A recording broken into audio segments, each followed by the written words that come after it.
attitudes. Laws have a tendency to change characters of people over a period of time. You have harsh laws, stern laws. Over a period, the people also become hard and stern, unforgiving. So between Moses and Jesus, by the time Jesus comes on the scene, the Jews had become hard-hearted. They had forgotten forgiveness. So they went for the letter of the law. A man was trying to chase the birds from the field with that old-fashioned sling. You remember the one that David used? And it damaged my eye. So I go to the judge, I said, look, this guy damaged my eye, I want to damage his. The man pleads. He said, look, I'm sorry, I didn't mean it. It was an accident. Forgive me. I said, no, the law says an eye for an eye and a tooth for a tooth. That's what the law says. So he said, look, I will compensate you. I'll give you a kid from the flock. I'll give you a heifer. Forgive me. I said, no, the law says an eye for an eye and a tooth for a tooth. He has a right. That's the law. This is what Jesus finds among his people.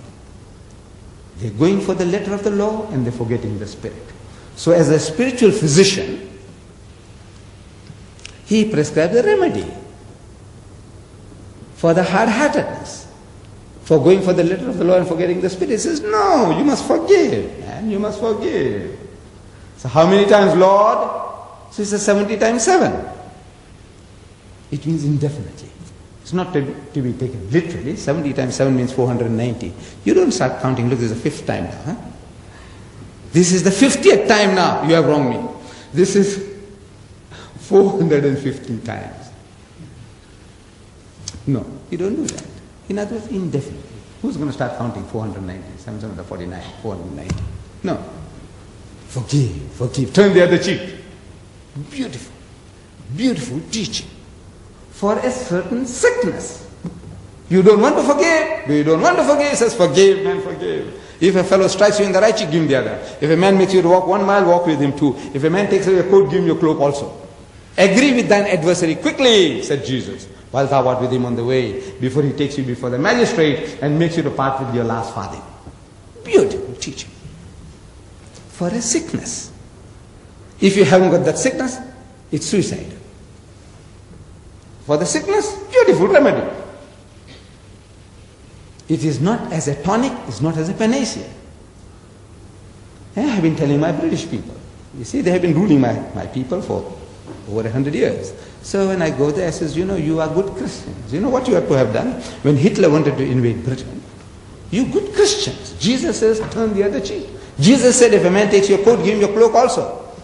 So your coat is your country and your cloak is your empire.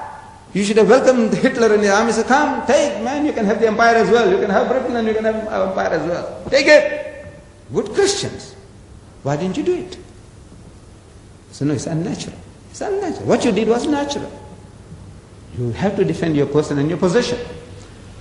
And to extend your hostilities to a reasonable amount of satisfaction and retaliation. In the state of nature, everyone has a right to do that. What you did was natural. It was Islamic. But it's against the teachings of Jesus. You are not a good Christian. You are a hypocrite. You say you're following Christ, but you're actually following Muhammad. This is the teaching of Muhammad, that you must defend yourself with whatever you have. Your teaching was, give in, give in. If a man makes you to walk 1 mile, walk 2. However, so, you see, this is a remedy for a sickness. His teaching was, as he says himself, Jesus Christ, he is telling his people, the Jews, that he has come for the Jews. I am not sent but unto the lost sheep of the house of Israel. I have only come for the Jews. That is what he says. The remedy is for the Jews, for their sickness, not for yours. I would be happy if the European world will practice what Jesus told them.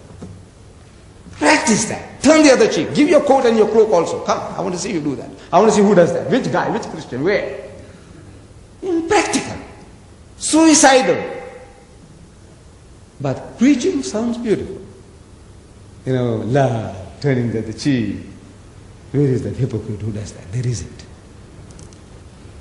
So the teaching, each prophet, according to the needs of his people, he prescribed a remedy. And in that system, of religion, Islam is the culminating point. Among the Semitic religions, Islam is the fulfillment of the teachings of Moses and Jesus. It is the same religion on different levels. It's not a different religion. If mankind creates variations, creates frills, adornments, this is the nature of man. He is not satisfied with simple, straightforward instructions. This is man. He is complicating things himself.